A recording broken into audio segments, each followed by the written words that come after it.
Vietnam, fin novembre. La situation militaire s'aggrave. 10 mois après le cessez-le-feu signé à Paris le 28 janvier, on en est à se demander aujourd'hui si la troisième guerre du Vietnam n'a pas déjà commencé.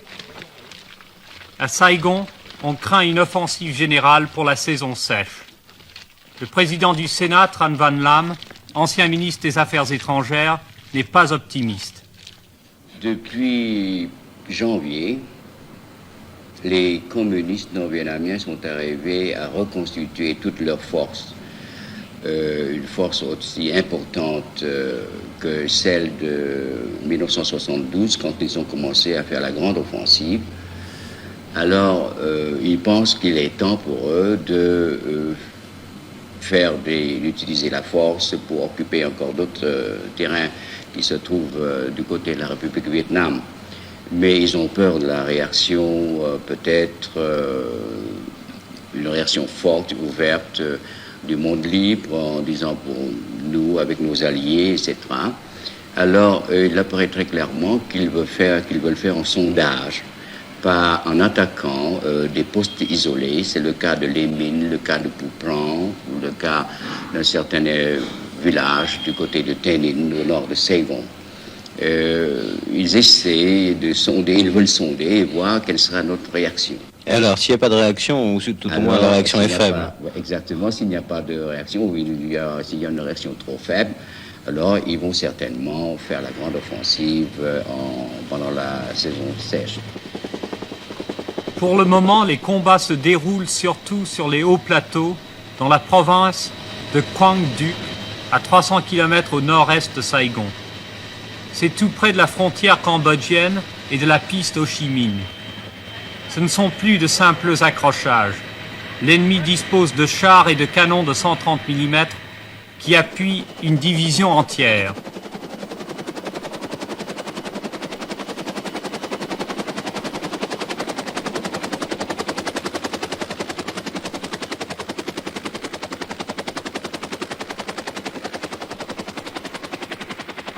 En général, est-ce que vous pensez que dans votre secteur, on assiste à une véritable offensive communiste? Les actions actuelles de l'ennemi nous font penser à une offensive générale qui pourrait survenir dans un très proche avenir. Car les communistes ont augmenté leurs forces, leurs effectifs et leurs moyens beaucoup plus qu'avant l'offensive de l'été 1972. Alors, en fonction de tous ces éléments, en général, est-ce que vous estimez que la troisième guerre d'Indochine a véritablement commencé? À mon avis, s'il n'y a pas d'événement politique, ça pourrait éclater une troisième guerre en Indochine. Quelques jours plus tard, le général Toan est rappelé à Saigon. Son armée a perdu du terrain. Le président Thieu ordonne la contre-offensive. Saigon lance des armes lourdes dans la bataille. Des canons de 155 mm américains, plus lourds et donc moins mobiles que l'artillerie de fabrication soviétique en face.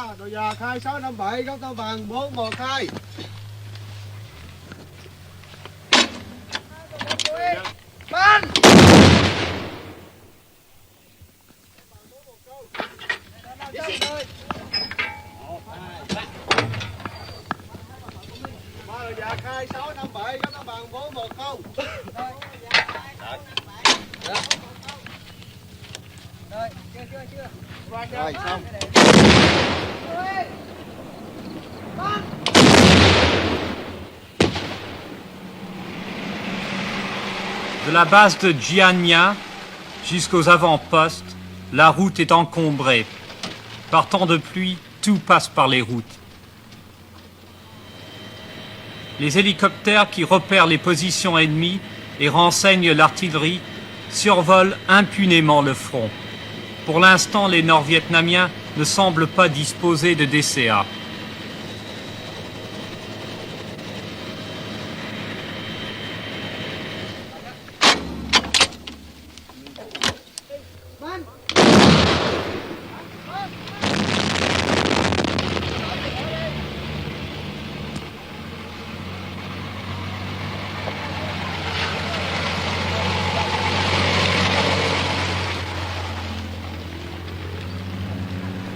Les Sud-Vietnamiens ont appris à faire la guerre à l'école américaine.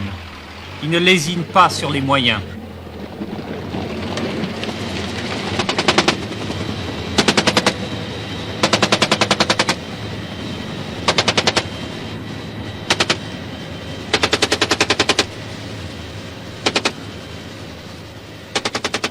Les hélicoptères de fabrication américaine sont munis de fusées air-sol. Sur les hauts plateaux, l'hélicoptère sert à la fois d'arme offensive et défensive. Il attaque les positions ennemies et il protège les troupes au sol.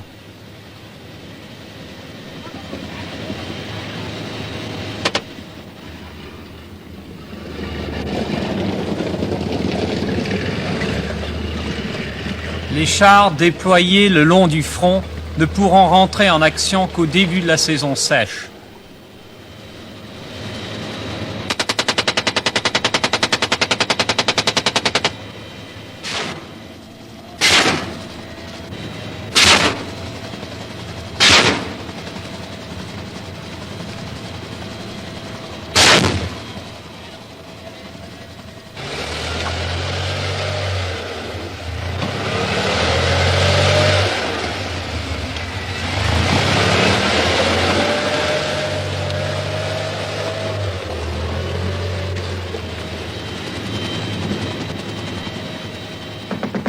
Formidable panoplie d'armes modernes, complétée par le minigun, mitrailleuse lourde à 6 canons, capable de tirer 4000 balles la minute.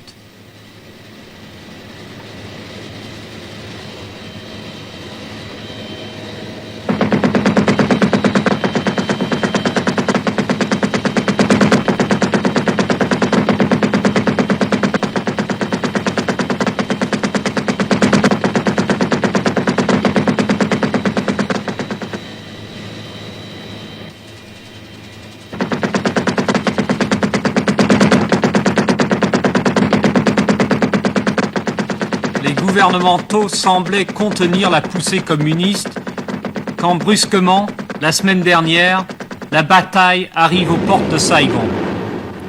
Lundi 3 décembre, Nha Be, à 10 km de Saigon, le Viet Cong lance une attaque au mortier contre le plus grand réservoir d'essence du pays. En quelques heures, plusieurs millions de litres de pétrole sont détruits. Le lendemain, le gouvernement de Saigon impose un rationnement très strict. 10 litres par voiture, 4 par moto. On pense à Saigon que l'ennemi entend ainsi aggraver la situation sociale et économique pour affaiblir le gouvernement avant de lancer une grande offensive dans quelques semaines.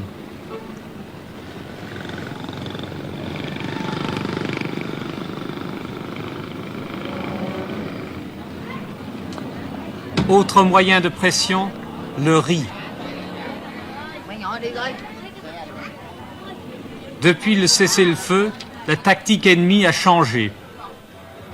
Du temps des Américains, le Viet Cong s'emparait de force de la récolte de riz. Aujourd'hui, il s'en empare encore, mais légalement, en l'achetant directement aux producteurs à un prix très élevé. Résultat, le riz est hors de prix à Saigon. Et comme c'est l'aliment de base, tout augmente en même temps.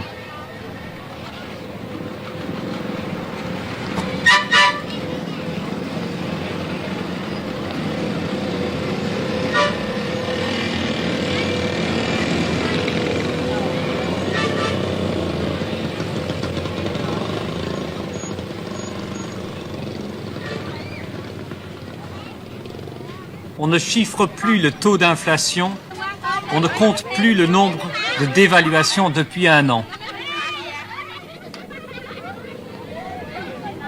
Depuis un an à peu près, le Vietnam a subi 7, si ce n'est 8 dévaluations. Il est impossible pour une économie nationale que cela puisse continuer. C'est exact. Mais il est préférable d'avoir cette dévaluation pour pouvoir aider un peu l'exportation. Et grâce à cette évaluation, le volume d'exportation, qui est encore très minime par rapport à ce que nous importons, a beaucoup augmenté depuis le début de l'année, au moins 5 fois. Mais pour le Sud-Vietnamien moyen, l'exportation n'a évidemment pas d'importance. C'est la valeur de son argent qui compte. Pour rétablir cette situation économique, Saigon ne peut plus compter, comme avant, sur l'aide des Américains.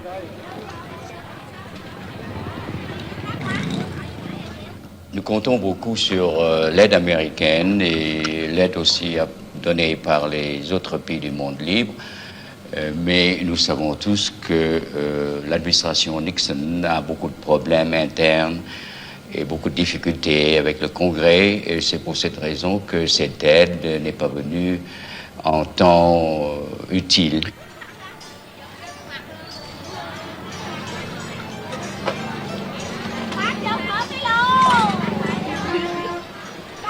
Pour l'instant, la population civile des grandes villes se soucie peu des incidents militaires.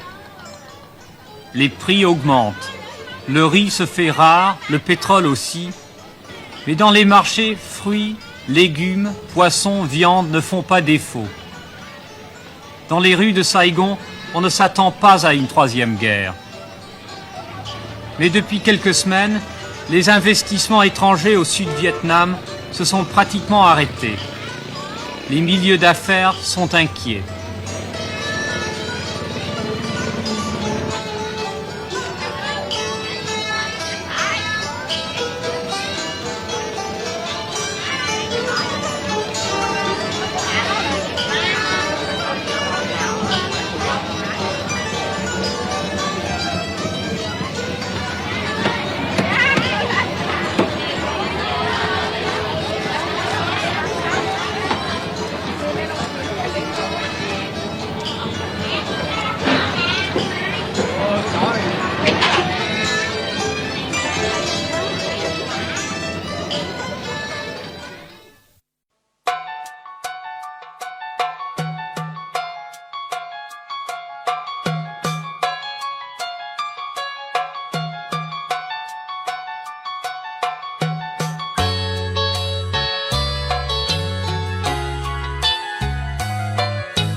Giữa lòng trời khuya muôn ánh sao hiền, người trai đi viết câu chuyện, một chuyến bay đêm. Cánh bằng nhẹ mơn trên làn gió, đời ngây thơ xưa lại nhớ lúc mình còn thơ. Nhìn trời cao mà xéo, mà mơ ước như diều, đền yêu áo hằng nga, ngồi bên dãy ngân hà. Giờ sóng giữa lưng trời, đôi khi nhớ chuyện đời mỉm cười thôi. Đêm nay chuyến bay, trời xanh như màu áo, đường mình đi nhàn du khắp tình cầu. Tranh thương hai đứa giờ gối súng nơi nào, lâu lắm chẳng gặp nhau. Bạn bè dù cách xa nào khuây, tình nàng chưa nói nhưng mà say.